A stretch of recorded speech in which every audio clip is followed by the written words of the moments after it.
dentro de uma grande operação de polícia civil. Você vai ver agora quando os policiais chegarem.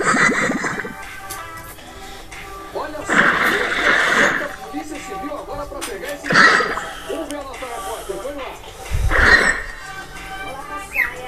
Esta investigação foi iniciada pela Polícia Civil do Distrito Federal. Esse homem é apontado pela polícia como um dos maiores criminosos especializados no arrombamento de cofres aqui no Distrito Federal. Ele estava sendo investigado desde